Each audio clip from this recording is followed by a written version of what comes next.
Et bonjour à tous, bienvenue à ce nouveau webinaire que nous avons décidé d'intituler « Pour une compréhension partagée de la maturité organisationnelle au changement ». C'est ce que nous allons découvrir. Nous allons découvrir comment élever le débat partant du change management par projet ou projet par projet vers une véritable aptitude organisationnelle intégrée. Donc, ce webinaire est consacré à la création d'une compréhension partagée de cette maturité organisationnelle. Parce que nous avons voulu faire ce webinaire aujourd'hui parce que c'est vraiment la tendance actuelle de la discipline. Donc, ce dont nous allons parler est vraiment à l'avant-garde de la discipline du change management.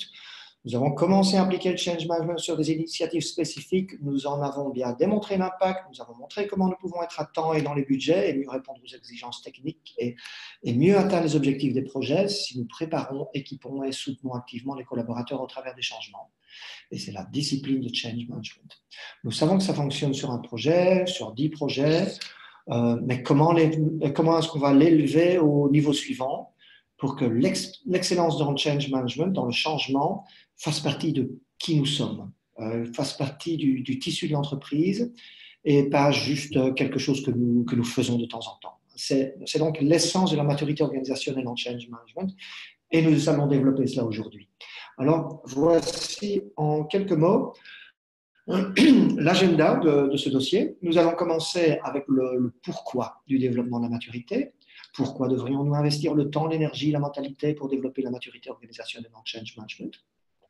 Ensuite, nous allons rentrer dans le modèle lui-même. Comment utilisons-nous le modèle de maturité? Comment utilisons-nous ce modèle d'évaluation pour nous aider à décrire et prescrire comment améliorer la maturité organisationnelle?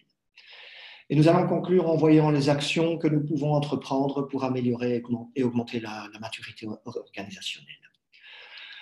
Alors, avant de commencer, une chose qu'Antoine vient de dire, c'est que donc, pas d'inquiétude, à la fin de cette heure, vous pourrez entrer votre adresse mail pour avoir déjà les supports et également tous les résultats des sondages qu'on va faire pendant toute l'heure.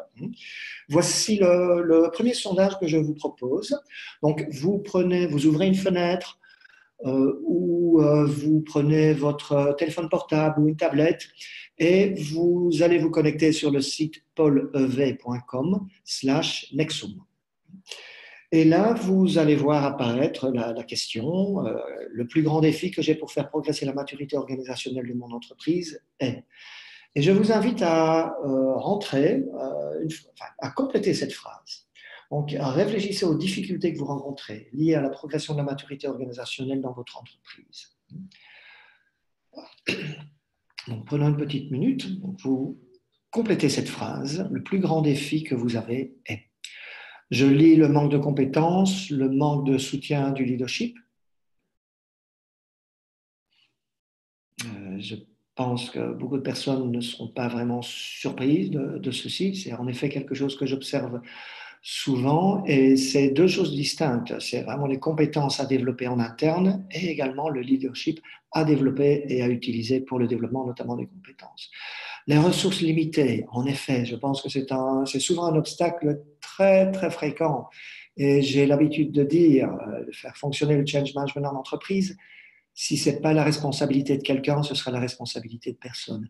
Pour le faire fonctionner, il faut véritablement investir dans des ressources. La disponibilité des équipes va dans le même sens. La croyance que les gens vont s'adapter tout seuls. En effet, j'observe que très souvent, cette croyance est présente dans les entreprises, même si l'expérience montre bien le contraire. La résistance est toujours là, la résistance est naturelle, la résistance est quasi systématique, mais malgré ça, on continue à espérer que les gens vont s'adapter tout seuls. Petit à petit, on se rend quand même compte qu'il va falloir mettre en place du change management. L'avantage du change management par rapport au project management. Je lis également pas de vision. Oui, manque de compétences et vision, le même thème. Changement de culture. On ne prend pas le change management au sérieux. Oui, j'ai souvent l'habitude de dire que le change management est considéré comme des activités qui visent à que tout le monde se sente bien, que tout le monde aime tout le monde, du style aller chanter Kumbaya sur la plage. Eh bien non, il faut réaliser que le change management est une discipline sérieuse dont on va discuter aujourd'hui, bien sûr, qui vise à protéger les retours sur investissement. Bon, je vous laisse encore quelques secondes pour rentrer votre contribution au plus grand défi. On voit certains thèmes qui apparaissent. Je lis encore le top management, la réduction des coûts. Je lis les sponsors. Donc, on voit certains thèmes qui apparaissent principalement. C'est la nécessité de faire démarrer cela au niveau du leadership et également la nécessité d'y mettre des moyens. Merci pour cette contribution. Donc, ce qu'on va... Oui, j'ai également vu, oui, j'aimerais peut-être insister sur un que j'ai vu, que je n'ai pas encore mentionné ici, c'était la vision. Quelqu'un a parlé d'un manque de vision. Euh, j'ai également vu communiquer efficacement. Le modèle de maturité va vraiment nous aider pour apporter de la clarté dans cette conversation. Je dirais la maturité, c'est souvent une conversation assez nébuleuse. Le modèle de maturité va nous aider à clarifier et ajouter un schéma concret et actionnable pour la maturité organisationnelle en change management. Bon, donc, quand on voit tout ceci, il apparaît que nous avons pas mal de boulot pour obtenir l'engagement de la hiérarchie, aider l'entreprise à voir pourquoi ça a de la valeur, et puis ensuite les aider à voir vraiment à voir ce que l'amélioration de la maturité organisationnelle signifie. Le terme est encore un peu flou à ce stade-ci de la conversation, bien sûr. Donc, nous allons faire ceci à différentes reprises dans ce webinaire. Je vous donnerai l'opportunité de demander. Donc, vous pourrez recevoir la matière que nous avons préparée ensemble. Et nous allons surtout réfléchir tout au long de l'heure afin de rendre les apprentissages plus concrets. Mais aussi, nous allons créer une librairie d'inspiration que nous allons partager à la fin du webinaire. Bon, nous voyons donc tous les défis que nous avons ici. Nous allons parcourir l'agenda, le pourquoi, le comment et le quoi, suivant le cercle habituel, la recommandation étant de commencer par le pourquoi. Et donc, la première partie de l'agenda, c'est pourquoi développer la maturité organisationnelle en change management. Je commencerai par une mise en contexte en décrivant ce que nous voulons dire quand nous parlons de maturité organisationnelle en change management pour une entreprise. Je vais utiliser l'analogie de la maison et de la ville. Quand nous utilisons le change management sur une initiative, ça équivaut à construire une maison. Ça demande les actions nécessaires pour préparer, équiper, soutenir notre personnel afin d'obtenir le retour sur investissement souhaité par notre projet. Le change management au niveau de l'entreprise, la maturité organisationnelle, c'est la ville. C'est considérer comment nous prenons d'excellentes pratiques de change management pour les tisser dans l'ADN, dans le tissu de l'entreprise. Donc pour déterminer comment nous faisons en sorte qu'un excellent change management devienne la norme, devienne l'attente, le lieu commun, la seconde nature de l'entreprise.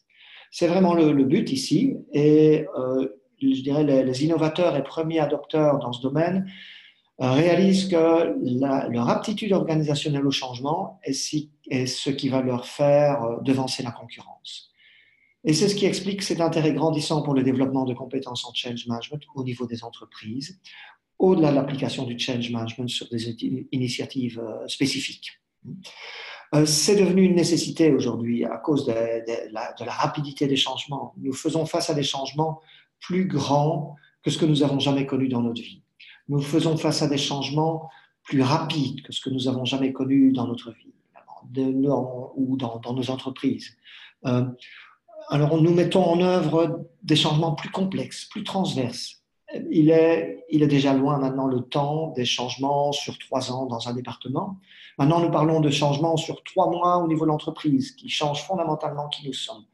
La vitesse et l'ampleur des changements aujourd'hui font qu'il est indispensable d'améliorer notre aptitude à accomplir les changements.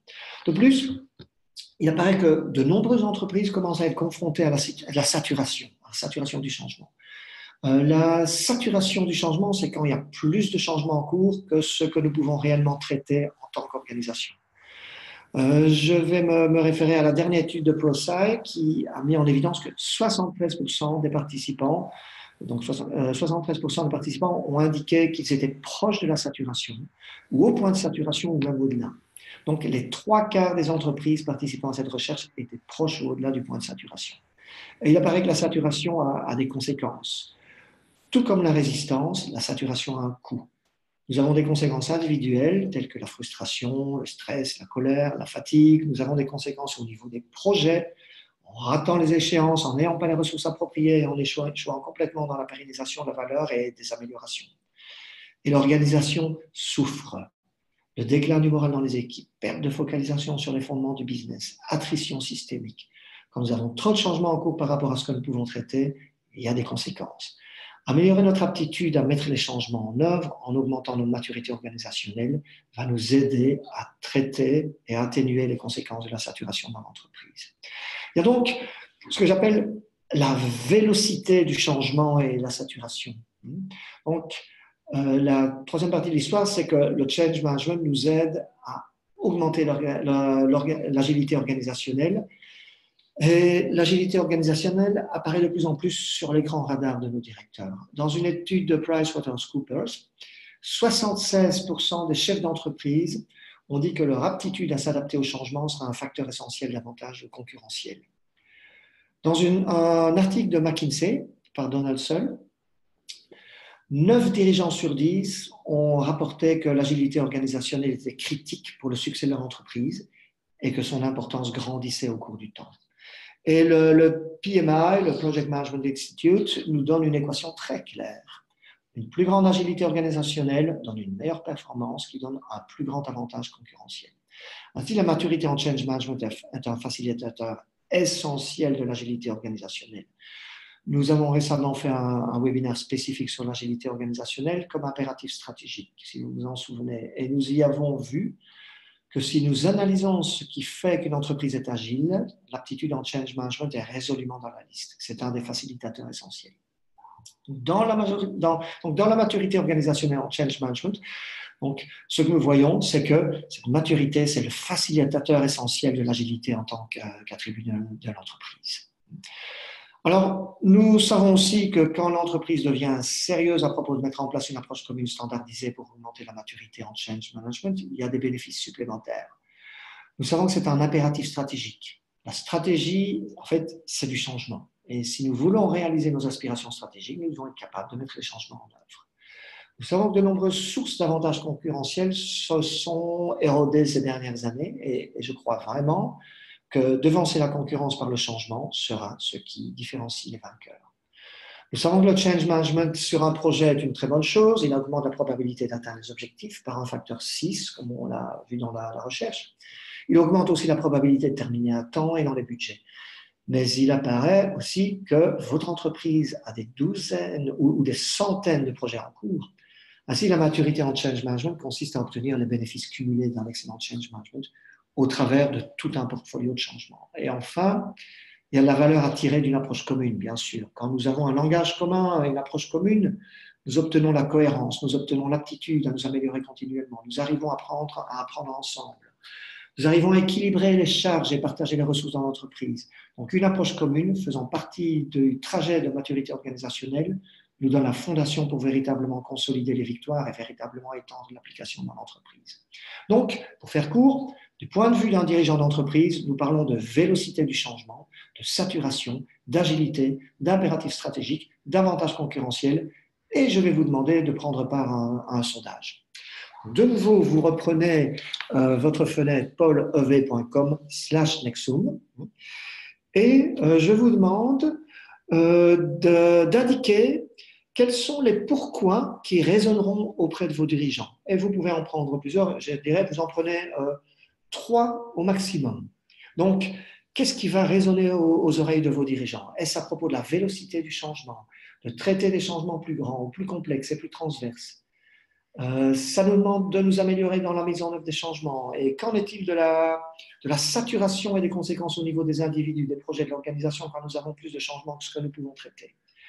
Ou alors, qu'en est-il de l'agilité organisationnelle qui est importante pour les dirigeants et l'aptitude en change management qui est un facilitateur essentiel de l'agilité?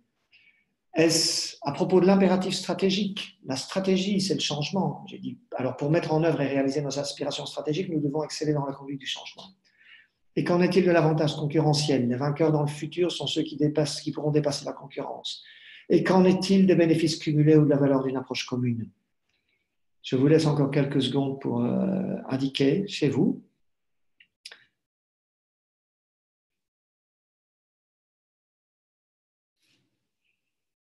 Je vois que ce qui apparaît le plus ici, c'est la saturation et l'impératif stratégique.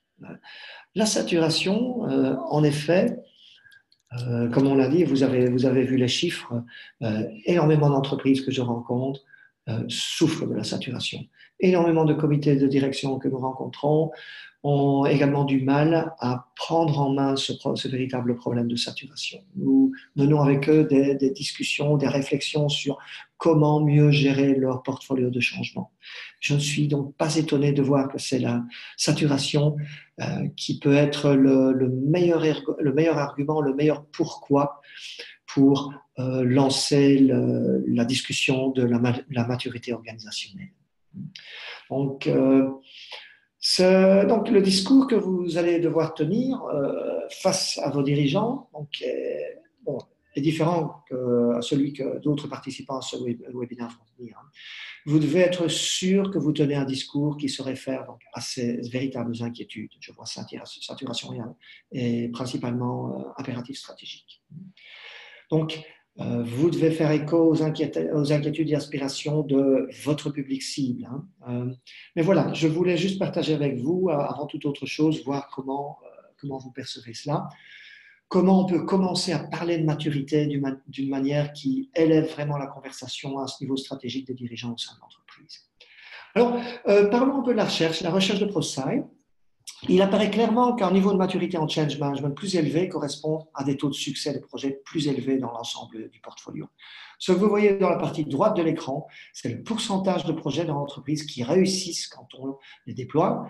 Et nous voyons que si nous montons du niveau 1 au niveau 2, nous allons de 39% de taux de succès du portfolio à 47% de taux de succès du portfolio. Ensuite, lorsque nous montons vers le niveau 3, niveau 4, niveau 5, ce nombre continue d'augmenter. Et c'est en fait avec ça que je commence mes conversations avec des directeurs ou autres dirigeants, c'est que la raison pour investir dans l'augmentation de la maturité organisationnelle en change management, c'est que ainsi vous augmentez le taux de succès global de votre portfolio de changement. Le retour sur investissement de l'ensemble du portfolio augmente quand nous faisons grandir notre maturité en change management. C'est le début de la conversation et en fait c'est aussi la fin de la conversation. Quand nous pouvons connecter le taux de succès des projets au travers du portfolio à la maturité organisationnelle en change management. C'était donc le fondement du pourquoi du développement de la maturité. Et j'espère que ainsi j'ai pu vous fournir quelques éléments de langage, des perspectives, du contexte que vous pouvez utiliser pour engager vos directeurs, les dirigeants d'entreprise plus efficacement dans cette conversation. Dans le deuxième sujet à l'agenda, nous allons maintenant voir comment utiliser le modèle de maturité. Alors, le modèle de maturité en change management a déjà été utilisé pendant près de 15 ans et il décrit 5 niveaux de maturité organisationnelle en change management. Le niveau 1, on l'appelle ad hoc ou absent. Le change management n'existe même pas ou quasiment pas. Au niveau 2, on commence à voir du change management dans quelques projets isolés. Au niveau 3, on commence à observer l'apprentissage et le partage et on commence à avoir du change management dans des projets multiples. Au niveau 4, des standards, des normes organisationnelles apparaissent. Et au niveau 5, c'est la compétence organisationnelle. Alors, une des forces du modèle de maturité, c'est que lorsque vous impliquez un directeur, ils ont tous entendu parler de modèle de maturité. Alors, même s'ils n'ont pas vraiment entendu parler de change management, ils comprennent les modèles de maturité. Et donc, ça nous donne un cadre familier pour entamer la discussion. Donc, ce tableau est un peu rébarbatif, mais il a tant de contenu essentiel que je veux vraiment vous l'ayez. Alors, en quelques mots, vous prenez chacun des 5 niveaux de change management dans le modèle de maturité et le tableau indique comment le change management est considéré. Au niveau 5, il est vu comme une compétence qui est critique, il est vu comme une seconde nature, il est vu comme essentiel. Et tout en bas au niveau 1, le change management est vu plutôt comme une distraction qui empêche de se focaliser sur la solution technique. Alors, quand le change management est-il appliqué? Ça, c'est la deuxième colonne. Au niveau 5, c'est au début de tout projet et il est inséparable de la façon dont on livre le projet. Au niveau 3, nous commençons à le voir localisé dans certaines parties de l'entreprise. Nous le voyons à l'initiation de certains projets, mais il est toujours absent dans beaucoup d'autres. Et au niveau 1, c'est pas du tout, ou alors éventuellement un dernier recours. Et ensuite, dans la dernière colonne, vous voyez par qui le change management est pratiqué. Donc, comment le change management est-il considéré, quand est-il appliqué et qui participe. Vous voyez, c'est ainsi qu'on établit la structure. C'est un tableau que je trouve très utile pour vous donner plus de profondeur dans la description du modèle de maturité. Comme nous l'avons dit, vous pourrez nous donner votre adresse email à la fin du webinaire et on pourra vous envoyer ce tableau, un petit document qui contient ce tableau et une deuxième page de description. Passons à un nouveau sondage. J'aimerais vous entendre avec ce qu'on vient de décrire, avec ce modèle organisationnel. C'est dans votre entreprise, quel est le niveau actuel de maturité en change management? Oui, donc le niveau de maturité en changement, quel est le niveau actuel? Donc, jetons un premier coup d'œil sur la question. Ce que j'observe ici, c'est vraiment un partage presque 50-50 entre le niveau 2 et le niveau 3. Et je dois dire que je ne suis pas tellement surpris parce que beaucoup de change managers que je rencontre, soit en clientèle, soit en formation, dans les discussions, eh bien, il apparaît que très souvent, les entreprises que nous rencontrons sont entre le niveau 2 et le niveau 3. C'est là que se situe le peloton actuellement. Je suis ravi de voir qu'il n'y a plus personne au niveau 1. Je pense que avec les conversations que j'ai eues dans le temps, si on avait fait ce petit sondage il y a 2 ans, je pense qu'on aurait vu beaucoup de numéro 1. Et je suis vraiment content de voir qu'on progresse véritablement. Et j'espère que si on le refait dans 2 ans, qu'on verra déjà apparaître quelques niveaux 4.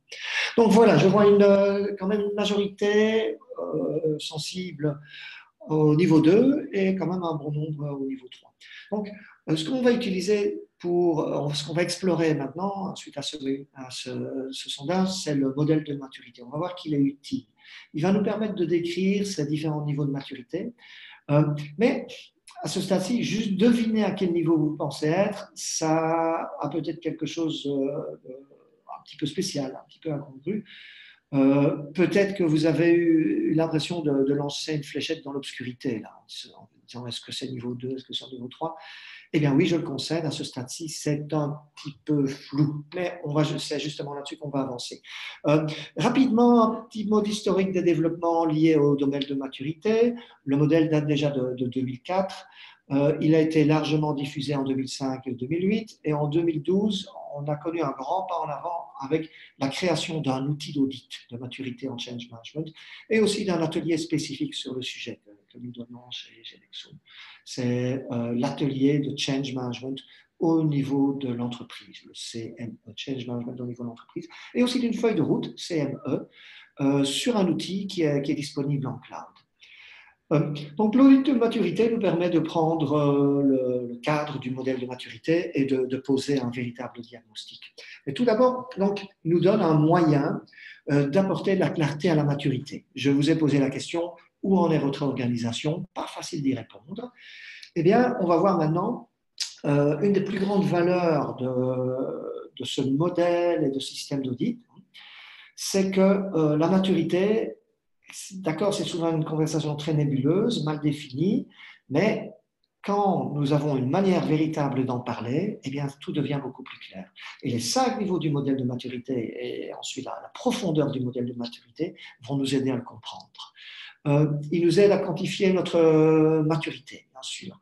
Au-delà juste de sélectionner le niveau 1, 2, 3, 4 ou 5, nous arrivons par exemple à un score global de 2,2 qui se décompose en un score de 2,3, 3, 1,9, 2,3 et 1,6 dans les 5 domaines d'aptitude, par exemple, vous voyez, au bas de l'écran. Il nous aide à comprendre où nous sommes en établissant une base de référence.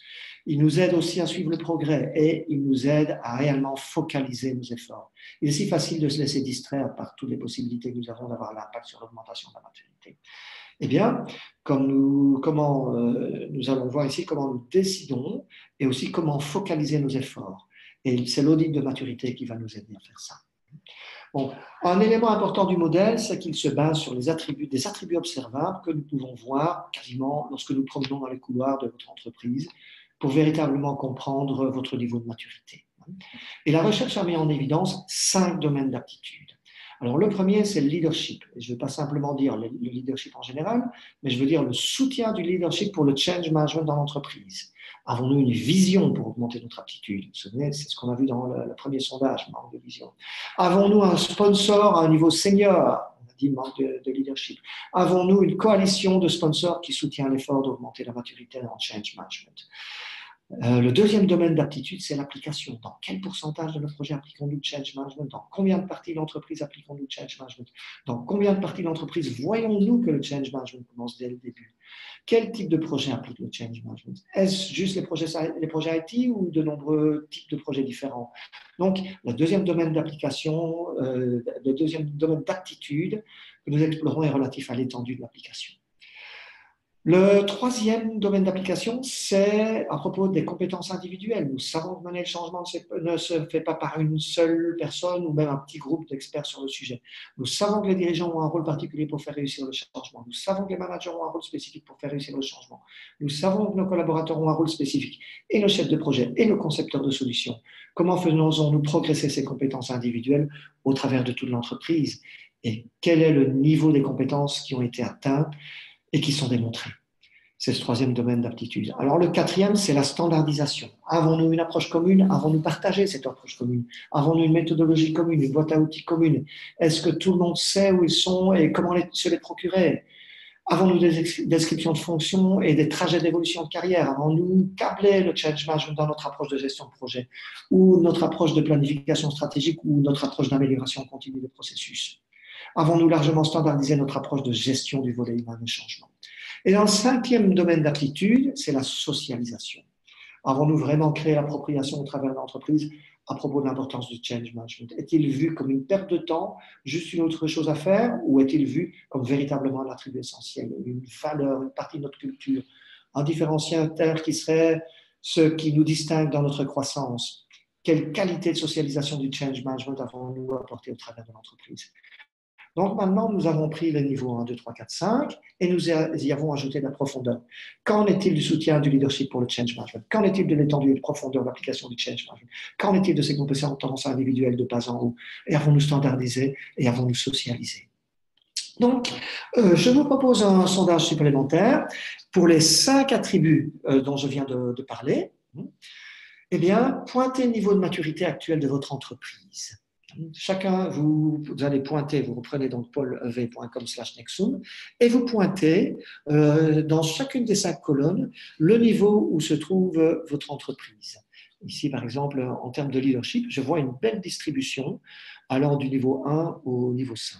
Donc, vous pointez le niveau que vous estimez représentant le mieux la maturité de votre entreprise pour chacune des 5 colonnes.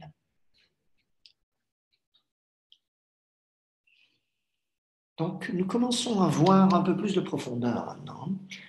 Nous sommes passés d'une seule évaluation allant de 1 à 5 vers l'évaluation de votre maturité dans chacun des 5 domaines d'aptitude. Donc maintenant, vous vous posez la question, quel est notre niveau de maturité pour le support du leadership pour le change management? Quel est notre niveau de maturité pour l'application du change management? Quel est notre niveau de maturité pour le développement des compétences individuelles? Quel est notre niveau de maturité pour la standardisation? Qu'en est-il de la socialisation? Donc, vous voyez ce que nous faisons ici, nous apportons cette profondeur à la conversation, nous prenons les 5 niveaux de maturité, ce qui est utile pour entamer le débat, et nous avons maintenant donc, ces 5 domaines d'aptitude. Nous avons des attributs observables de comment le change management prend vie dans l'entreprise. Et maintenant, donc, vous pensez à comment vous vous comportez par rapport à chacun des 5 domaines d'aptitude. Vous pensez avoir mis un score très élevé en termes de soutien de leadership, mais peut-être très bas en termes d'application. Parce que nous n'avons encore fait que 2 ou 3 projets dans lesquels nous utilisons vraiment le change management in extenso, par exemple. Où nous pouvons scorer très bas en compétences parce que nous sommes uniquement focalisés sur une poignée d'experts sur le sujet, mais nous avons fait un certain travail sur la standardisation, la méthodologie, la boîte à outils, les descriptions de fonctions et le plan d'évolution de carrière, par exemple.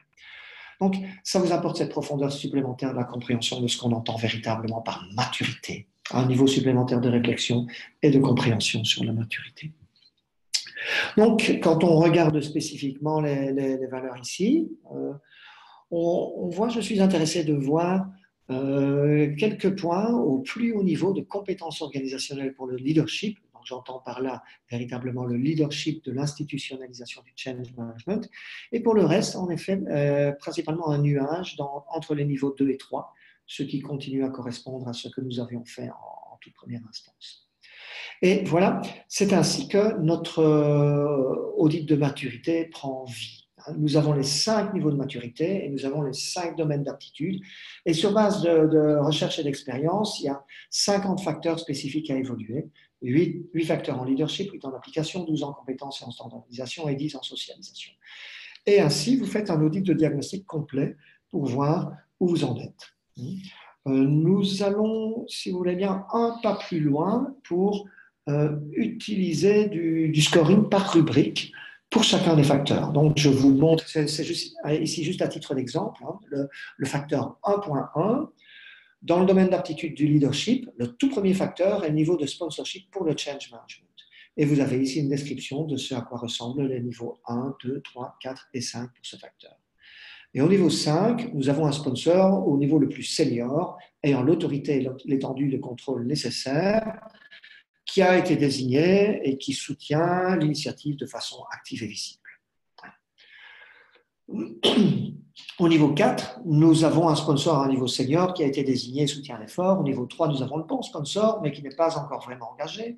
Au niveau 2, nous avons un bon sponsor, mais qui soit n'est pas encore la bonne personne, soit ne s'implique pas du tout. Et au niveau 1, il n'y a pas de sponsor pour l'effort d'institutionnalisation du change management. Donc, vous voyez le concept. À partir des niveaux 1 à 5 du modèle de maturité, vous ajoutez 5 aptitudes qui sont formulées en facteurs concrets, observables, ce qui vous donne un diagnostic complet par scoring, par rubrique. Voici un autre exemple, le facteur 4.1 à propos de la standardisation. Le facteur est relatif à l'adoption d'une approche de change management standardisée. Au niveau 1, il n'y a pas d'approche standardisée en place ou en pratique. Au niveau 2, pas d'approche standard adoptée, mais quelques similitudes d'approche qui émergent sur des projets isolés. Au niveau 3, pas d'approche standard adoptée, mais des similitudes d'approche émergent sur de multiples projets. Au niveau 4, l'entreprise a adopté une approche standardisée, la communication sur l'approche standard est limitée. Et au niveau 5, l'entreprise a adopté une approche standardisée et l'a largement communiquée dans l'entreprise. Donc vous voyez qu'ainsi nous démystifions la maturité en change management en la décomposant en facteurs réellement observables au sein de votre entreprise. C'est le pouvoir de réduire cette discussion nébuleuse qui est souvent associée à la maturité en change management. Donc n'hésitez pas à nous contacter si vous souhaitez l'utiliser, bien sûr. Alors, qu'est-ce qui sort de l'outil, cet outil d'audit en change management? Par exemple, si nous l'utilisons aujourd'hui dans l'exemple ici en mai 2017 par exemple, nous obtiendrons des scores de leadership, application, compétences, standardisation, socialisation et le tout agrégé en un score global. C'est la base de référence, je vais appeler ça la baseline. C'est intéressant, mais là où ça devient pertinent et puissant, c'est quand nous commençons à définir des objectifs. Lorsque nous animons l'atelier d'alignement stratégique avec nos clients, nous les emmenons littéralement au travers de ce parcours qui consiste à faire l'audit de maturité aujourd'hui pour établir la base de référence et faire un audit sur la situation future, par exemple en mai 2018, afin de pouvoir établir et planter un fanion sur la ligne d'horizon, une véritable étoile polaire, de telle sorte qu'en équipe, nous pouvons commencer à mener l'organisation vers l'avant et améliorer la maturité globale. Donc ça, c'est la puissance du diagnostic. Nous ne nous limitons pas à démystifier le change management et la maturité aujourd'hui, mais nous avons maintenant un moyen de formuler où nous voulons arriver dans le futur. Allons encore un pas plus loin, niveau par niveau, facteur par facteur, et planifions nos actions pour chacun des facteurs. Par exemple, le facteur 1.1, un niveau de sponsorship pour institutionnaliser le change management dans l'entreprise. Quel est notre score aujourd'hui et où voulons-nous être, par exemple, en novembre prochain? C'est la puissance de l'utilisation de cet outil comme moyen de planifier activement et pour nous aider à comprendre où nous voulons arriver.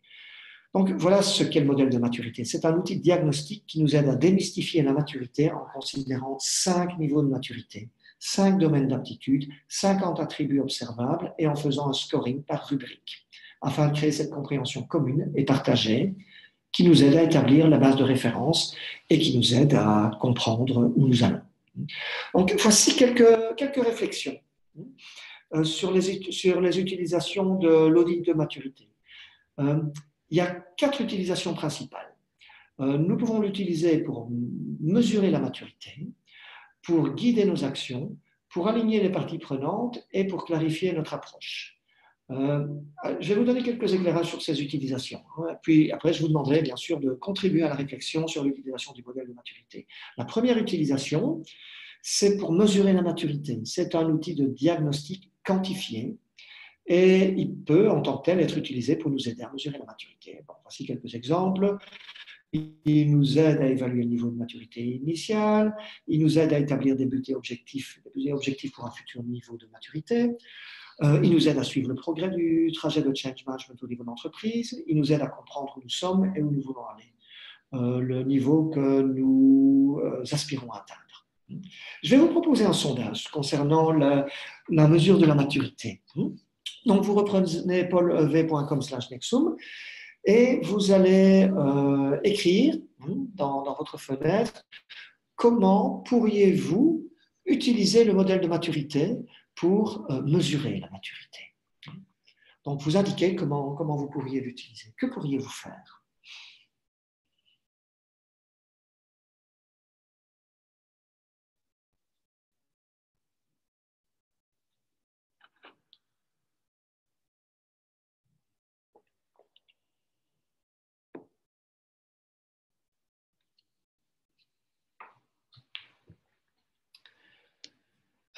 Voilà déjà la première contribution, à rassembler les change managers de mon entreprise et le remplir avec eux pour établir notre roadmap. J'aime beaucoup cette idée. J'aime beaucoup cette idée et j'aime beaucoup l'idée de les rassembler pour cela, parce que pour faire cet audit, il s'agit d'avoir une vue très transversale.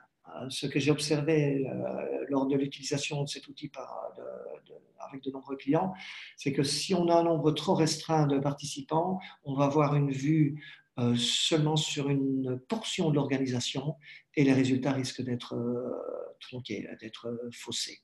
C'est-à-dire que les gens vont uniquement considérer le domaine où ils agissent plutôt que l'ensemble de l'entreprise. Oui. En début de projet, avec le project management, on analyse des risques. Oui, je tiens derrière moi à signaler que en début de projet, le risque ici également est de trop se focaliser sur ce projet lui-même et de ne pas arriver vraiment à cette élévation de débat qui consiste à considérer l'entreprise dans son ensemble. Lunch and share avec groupe manager. Je pense que ça, c'est une excellente façon d'avoir une conversation informelle avec beaucoup de managers pour entamer la discussion de la maturité et aller au travers des questions de l'audit. Enquête au niveau du senior management, je dis ça, c'est très intéressant. Je pense en effet que lorsque des personnes parcourent ces 50 questions, qui sont tellement simples et en fait vraiment faciles à explorer, eh bien, il y a vraiment une prise de conscience sur ce qu'on entend par la maturité organisationnelle. Et cela aidera bien sûr à mesurer cette maturité en amenant en même temps une certaine sensibilisation. Voilà, je vous laisse encore quelques secondes pour mettre votre idée de comment vous pouvez utiliser ce modèle. Et voilà, c'était donc notre première possibilité d'utilisation, c'était de mesurer la maturité. Alors la deuxième possibilité d'utilisation de ce modèle, c'est de pouvoir guider les actions. Nous nous écartons un petit peu de l'idée d'un outil limité au diagnostic pour nous aider à définir comment nous allons avancer. Nous aider à établir une feuille de route vers la maturité que tout le monde pourra suivre. Donc, nous aider à fournir un complément aux stratégies, tactiques formelles de change management, également au niveau de l'entreprise, et nous aider à créer les tâches, les rôles pour augmenter la maturité, nous aider aux prises de décision sur la focalisation des investissements, les compromis, nous aider à nous assurer de ne rien oublier sur le trajet de change management au niveau de l'entreprise. En effet, avec l'expérience créée avec Prosa et auprès de milliers d'entreprises, ce serait vraiment dommage de ne pas utiliser cette connaissance accumulée au cours des années, parce que vous n'avez probablement pas réalisé autant de trajets que cette recherche pour disposer de la même expérience. Se focaliser de façon pratique sur les étapes suivantes dans les domaines les plus importants, identifier les écarts à combler, prioriser et séquencer nos actions. C'est ainsi que nous le prenons. Nous ne le prenons pas uniquement pour un outil de diagnostic, mais vraiment pour nous aider à prescrire et façonner comment nous allons mener l'organisation vers l'avant. Eh bien, je vais vous poser la même question. Donc, toujours sur paullevé.com/Nexum, comment pourriez-vous utiliser le modèle de maturité pour guider les actions? Donc, je viens de vous donner quelques idées ici, mais vous avez ici l'opportunité de réfléchir sur ce type d'utilisation et de formuler votre réflexion. Et nous allons explorer cela collectivement pour nous donner plus d'inspiration.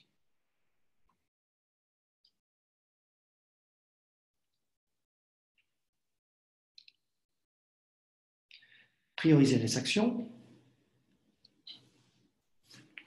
En effet, lorsqu'on voit les différents objectifs rubrique par rubrique, on peut à ce moment-là décider qu'on va se pointer, viser les plus cruciales pour faire augmenter la maturité. Et ça aide en effet à se focaliser sur les actions les plus prioritaires.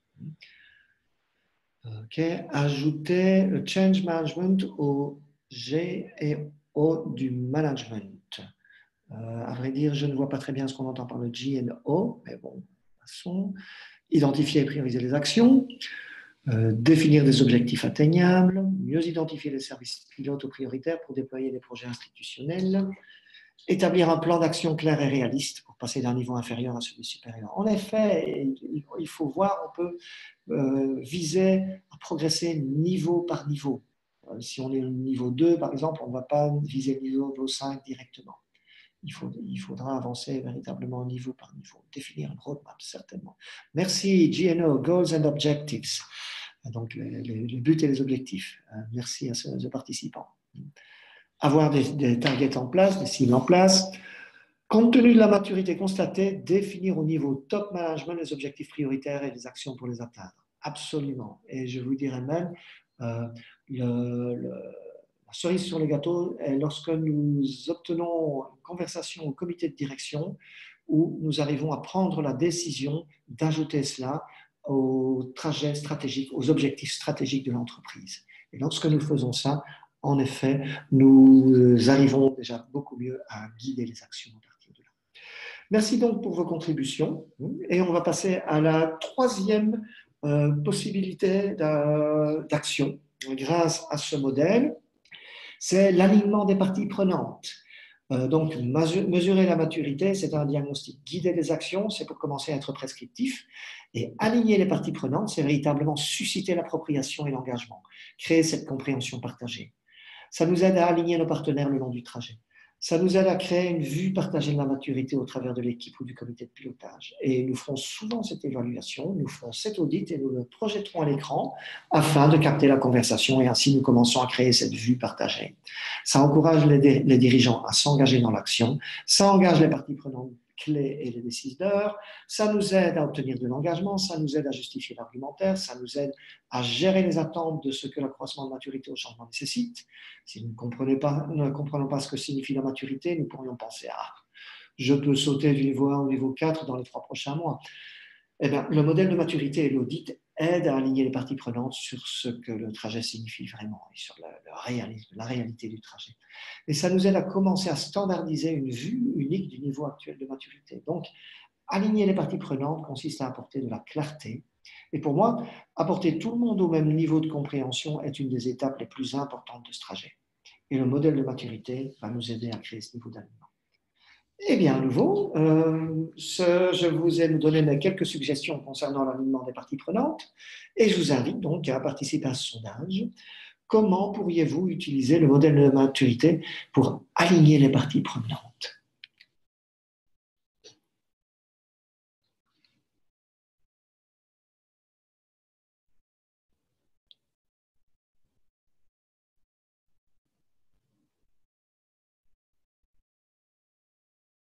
Apporter une vision claire, certainement.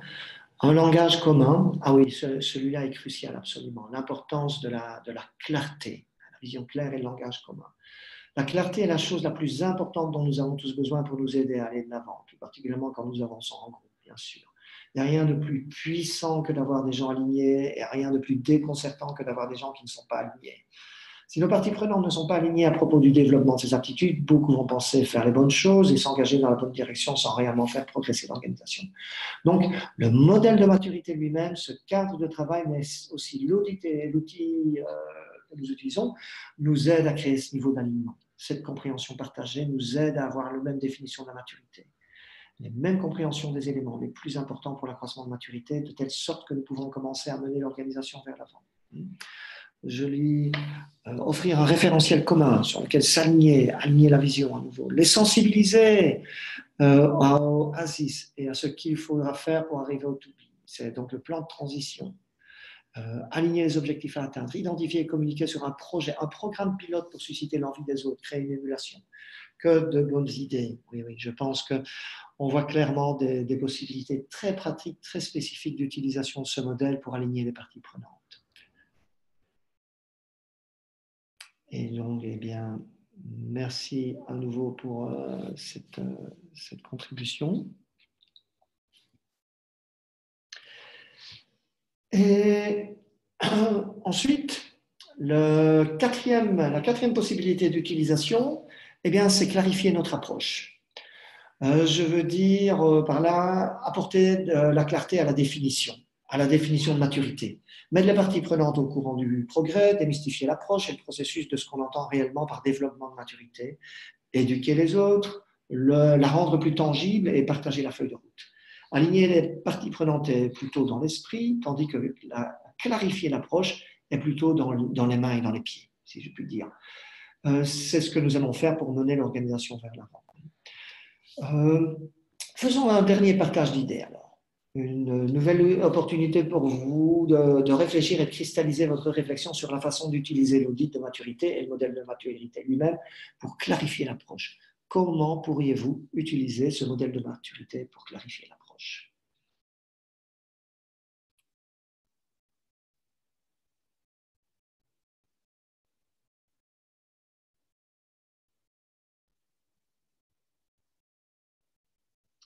Je lis clarifier qui fait quoi et quand. Alors, en effet, je pense que c'est une excellente idée. Vous pouvez en effet utiliser l'audit comme un cadre pour commencer à clarifier les rôles et les responsabilités. Ce qui sera donc une très bonne façon de clarifier l'approche. Utilisation d'un vocabulaire et d'un scoring commun. Oui, vocabulaire commun et également scoring commun tout au long de l'approche. Inciter une prise en charge effective et efficace. Oui, absolument. Comme je disais, clarifier l'approche, eh bien là, c'est plutôt dans les mains et dans les pieds.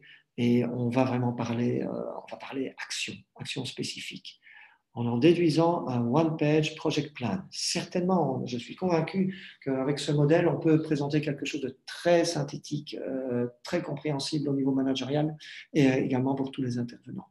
Aligner les parties prenantes sur les priorités et le calendrier de déploiement spécifique par service.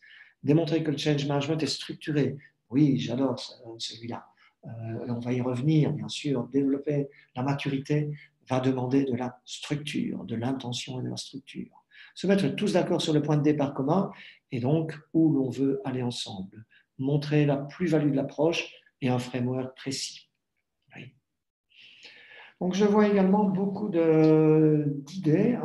On voit donc que cette utilisation nous aide à solidifier le besoin d'améliorer l'aptitude avec une approche standardisée, structurée, comme on a dit, des descriptions de fonctions, des boîtes à outils, des programmes de formation pour développer les compétences individuelles.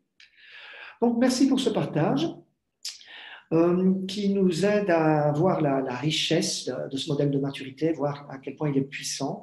Mais il n'est puissant que si vous lui donnez vie pour mener le trajet dans votre entreprise. Vous avez partagé bon nombre d'idées d'expérience que vous pouvez utiliser pour mesurer votre maturité, pour guider vos actions, pour aligner votre partie prenante et pour clarifier votre approche. On va donc maintenant parler de l'utilisation de cela. Donc, je vais encore me tourner vers vous et je suis particulièrement intéressé par cette question. Toujours sur paullevet.com/nexum, quelle est l'utilisation du modèle de maturité que vous trouvez la plus précieuse? Donc, dans les utilisations qu'on a évoquées jusqu'ici, les 4, mesurer la maturité, guider les actions, aligner les parties prenantes, clarifier l'approche. Bon, je sais bien sûr que chacune est utile, valable, précieuse, hein, mais je suis très curieux de savoir, sur base de vos réflexions, quelle est la valeur, la puissance du modèle de maturité pour soutenir votre trajet d'aptitude au changement? Je vois que c'est encore très, très fluctuant.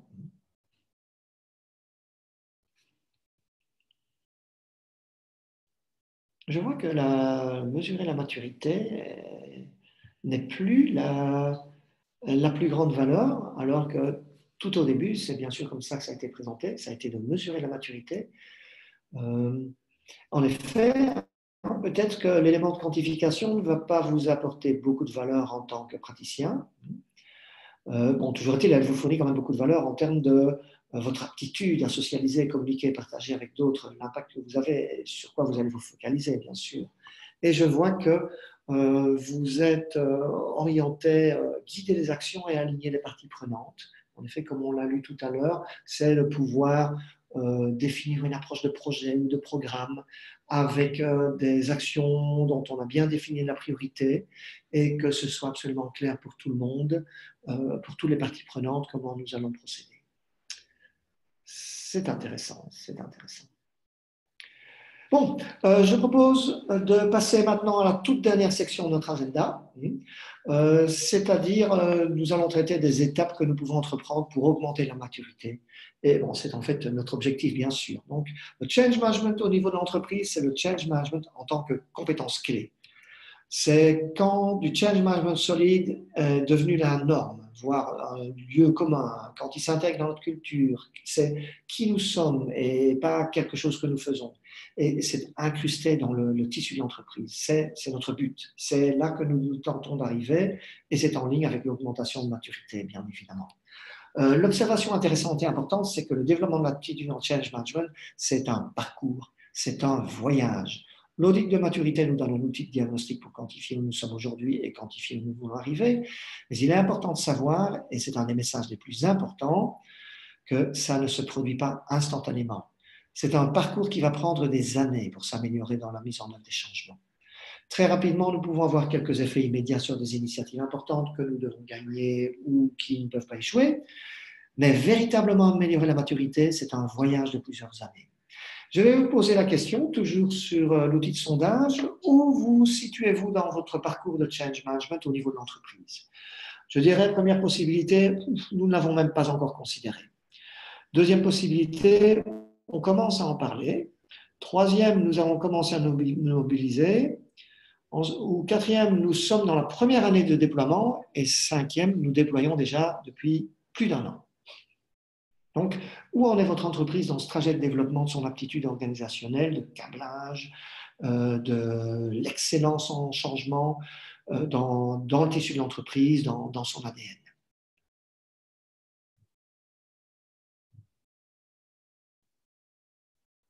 Et je suis ravi de voir que tout le monde l'a déjà au moins considéré.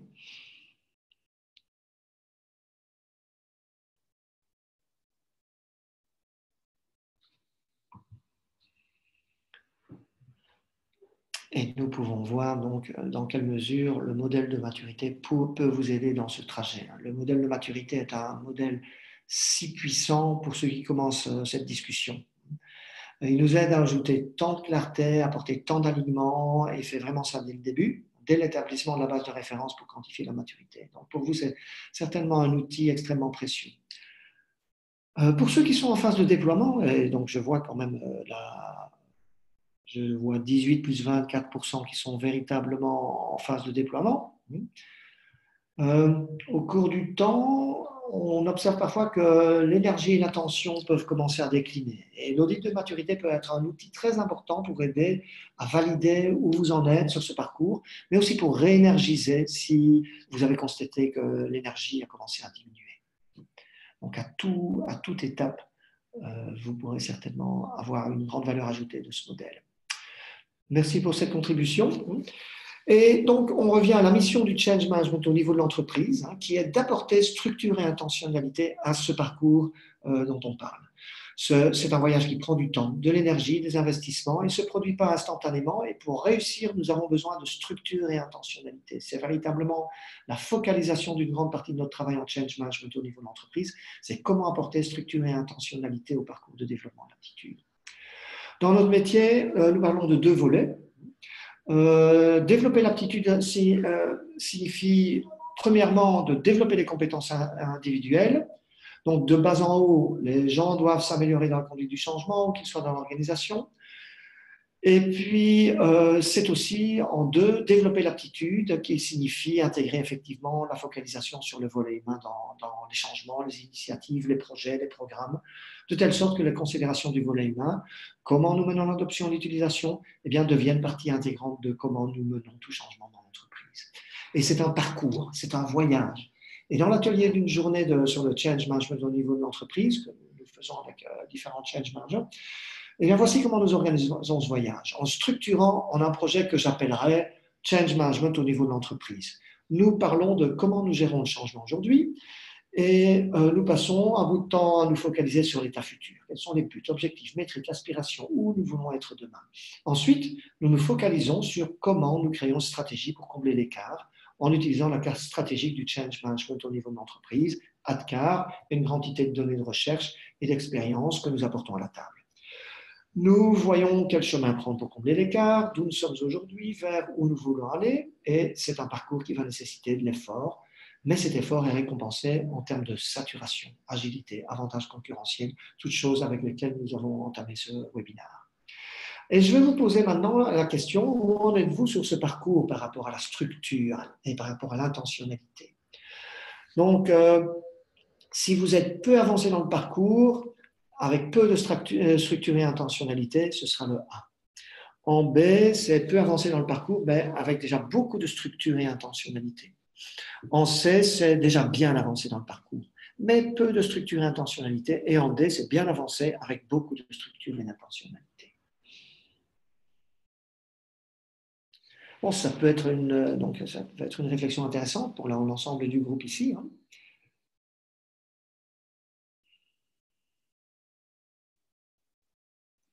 Alors, on va voir si... Donc, je ne vois pas encore de participants qui parlent de bien avancer dans le parcours.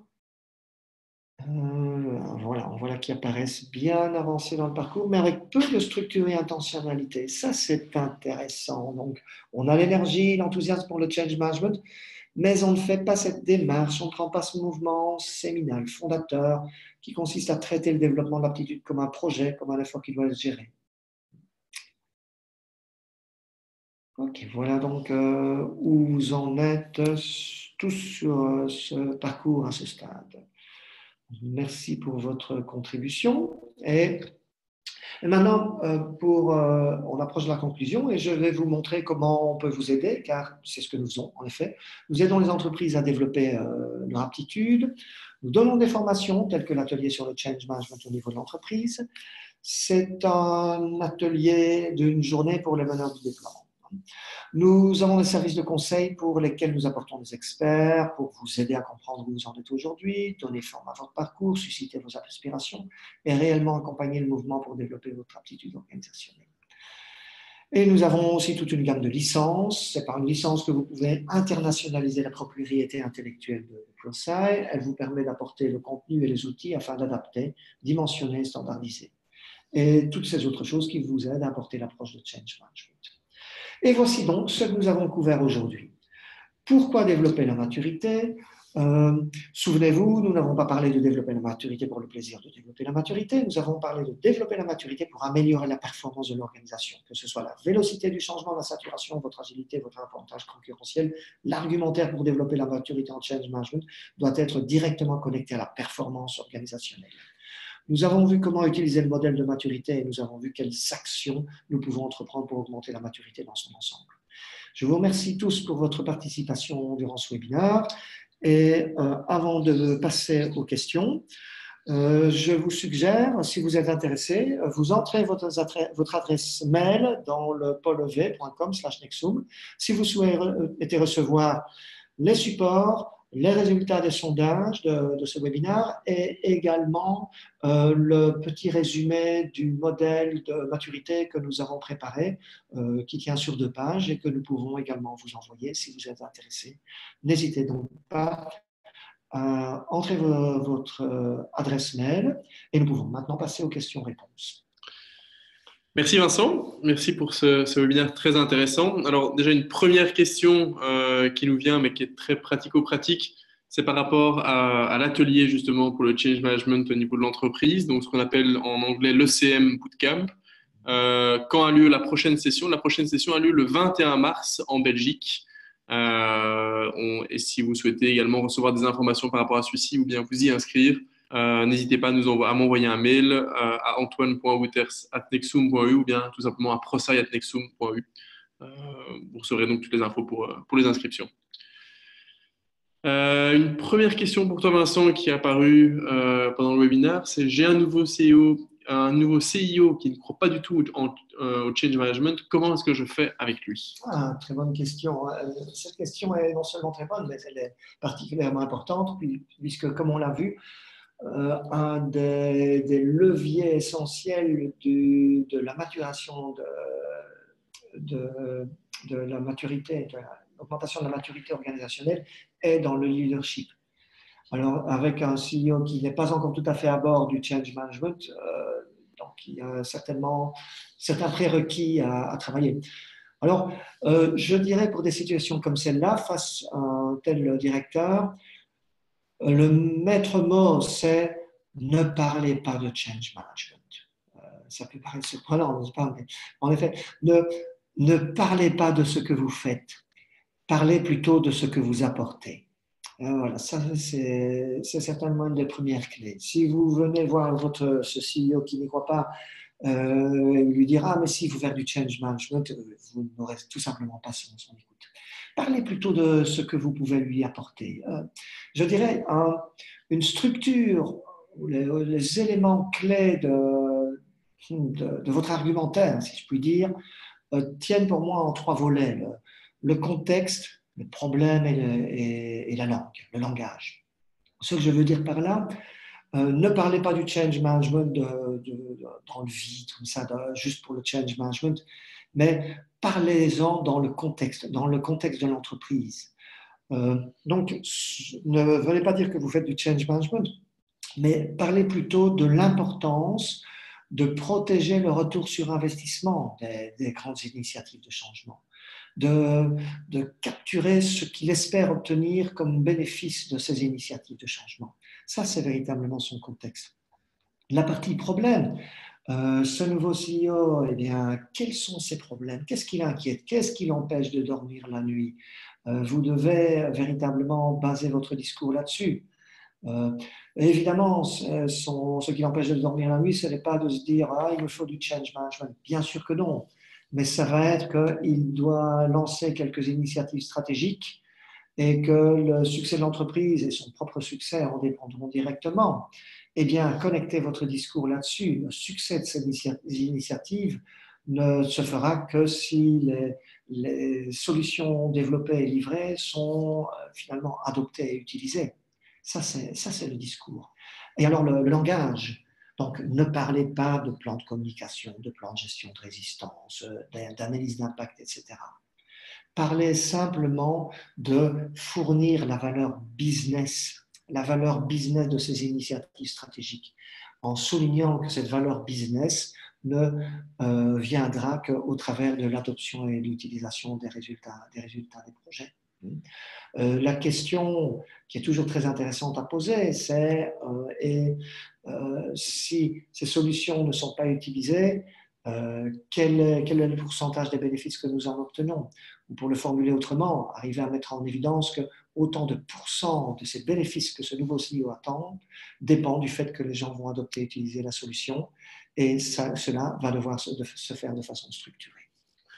Merci Vincent. On reçoit pas mal de questions aussi par rapport aux différents rôles dans l'organisation, justement par rapport à l'évolution de cette maturité en change management. Et du coup, je me permets de rebondir là-dessus en vous disant que notre prochain webinaire, justement, prévu le 6 décembre prochain, portera justement sur le développement des compétences en changement sur base des rôles. Donc le 6 décembre prochain, vous recevrez également un mail pour pouvoir vous y inscrire.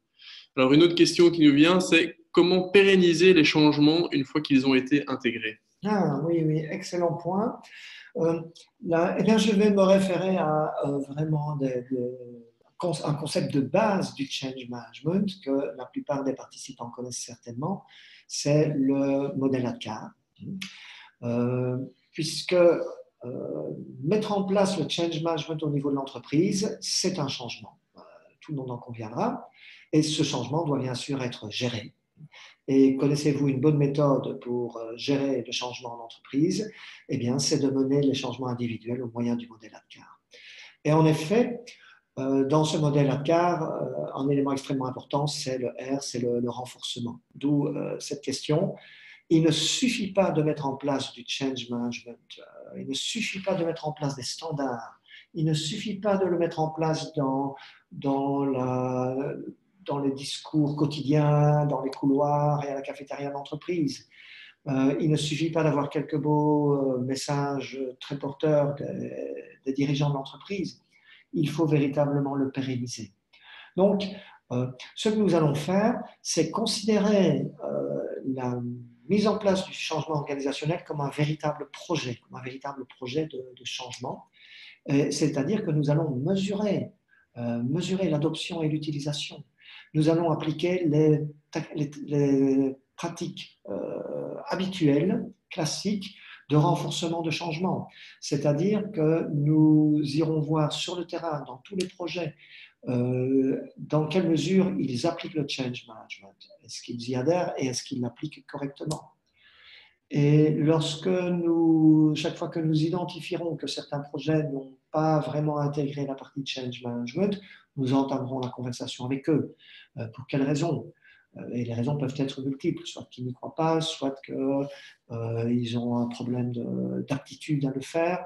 Et chaque fois, nous devrons, projet par projet, trouver des solutions pour que le change management soit plus systématiquement appliqué dans chacun des projets. Une chose qui est absolument essentielle aussi et que malheureusement je n'observe pas encore suffisamment dans les entreprises pour pérenniser la maturité, c'est de célébrer les succès du change management. Beaucoup d'entreprises en sont arrivées aujourd'hui à célébrer les succès des projets, les succès des changements, mais il y a lieu maintenant pour pérenniser cette maturité de célébrer les succès du change management. C'est-à-dire pas uniquement le fait que telle solution soit passée en production ou qu'on ait augmenté certains résultats opérationnels, mais véritablement célébrer que par telle méthode, nous sommes arrivés à une adoption de 100% en un temps record, par exemple. Ça, ce sont de bonnes façons de continuellement remettre le change management dans toutes les conversations et de l'institutionnaliser, de le faire rentrer dans l'ADN de façon durable. Merci. Alors, une autre question qui nous vient, comment calculer les bénéfices associés à un projet de change management? Comment les associer aux objectifs économiques d'un projet? Oui, c'est une très bonne question et malheureusement, déjà pour une question de timing, je ne vais pas aller dans la profondeur de ceci. Nous avons développé avec ProSci un outil que nous appelons le tableau de bord du changement ou le Change Scorecard, qui permet en effet aux praticiens du changement de définir des indicateurs qui justement démontreront ces succès, ces bénéfices financiers notamment, mais pas uniquement financiers. Donc, je ne vais pas aller dans les détails de ceci, mais je vous en explique simplement la structure de façon très simple. Ce sont des indicateurs définis à 3 niveaux, des indicateurs de performance organisationnelle qui, le plus souvent, seront en effet liés aux bénéfices de l'entreprise, en tout cas pour des projets qui visent à apporter des bénéfices à l'entreprise, bien sûr. Un deuxième niveau qui sont des indicateurs de performance individuels qui seront beaucoup plus liés à l'adoption et à l'utilisation des solutions livrées par les projets, ce qui est effectivement une clé de succès, c'est pour ça que nous l'intégrons dans ce modèle. Et également un troisième niveau de performance du change management, sur l'audit des activités de change management et de l'application des meilleures pratiques de change management. Et quand nous avons ces 3 niveaux, nous pouvons les corréler pour démontrer que le résultat, le succès financier des projets est lié à la bonne application du change management. Et l'outil que nous avons développé avec ProSci permet de définir ces indicateurs en début de projet, permet de les suivre tout au long du projet et permet surtout de démontrer les succès au niveau organisationnel, individuel et change management en fin de projet. Donc, si vous êtes intéressé par l'utilisation d'un tel outil, eh bien, prenez contact avec nous, bien sûr, et nous pouvons aider toute entreprise à l'intégrer dans leur processus standardisé de suivi des initiatives de changement dans tout portfolio de programme. Merci Vincent. Peut-être une dernière question ici. Si le change management est centralisé au niveau de l'organisation, quelle ligne de reporting utiliser? RH, finance, opération, une autre? Ah, très bonne question. Et elle tombe à pic puisque c'est justement le sujet que je suis en train de préparer pour un webinaire suivant que j'ai l'intention de donner en janvier, où nous allons aborder un thème qu'on peut appeler, oui, CMO pour Change Management Office, un peu en analogie au PMO pour Project Management Office.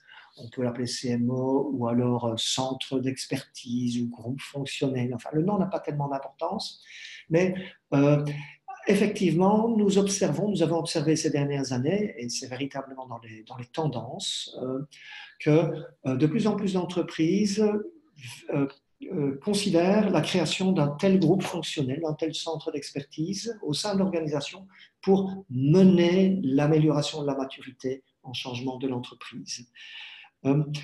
Alors, j'apporterai bien sûr beaucoup plus de précisions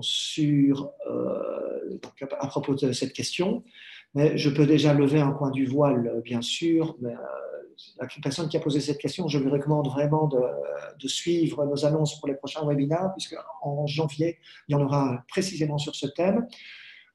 Les lieux les plus fréquents de ces centres d'expertise sont actuellement la RH et également les divisions qu'on appelle OD, Organizational Development, ou plutôt donc l'entité de développement organisationnel, très souvent attachée à un bureau de direction de la transformation.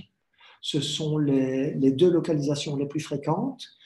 On voit également d'autres localisations, notamment attachées à un PMO, également centralisées dans l'IT, ou alors parfois des localisations au niveau comité de direction. On voit ce genre de situation. Alors, à ce stade-ci, je ne vais pas émettre de recommandations, mais je peux dire que pour chacune, il y a pas mal d'avantages. Et lorsque nous ferons ce webinaire en janvier, je présenterai les grands avantages de chacune de ces localisations pour un tel centre d'expertise. Super, merci beaucoup Vincent. Donc, comme Vincent vous le suggérait, n'hésitez pas à nous suivre sur LinkedIn. Vous avez l'adresse ici, donc linkedin.com/company/nexum.eu pour être tenu au courant donc, de tous les prochains webinaires, mais également les événements qu'on organise autour du change management et également tous les articles de contenu liés au change management qu'on rédige. Voilà, donc merci à toutes et à tous pour votre participation très active durant ce webinaire. On se retrouve pour celles et ceux qui le souhaitent le 6 décembre prochain pour parler du développement des compétences au niveau organisationnel en change management. D'ici là, on vous souhaite un excellent week-end et à très bientôt.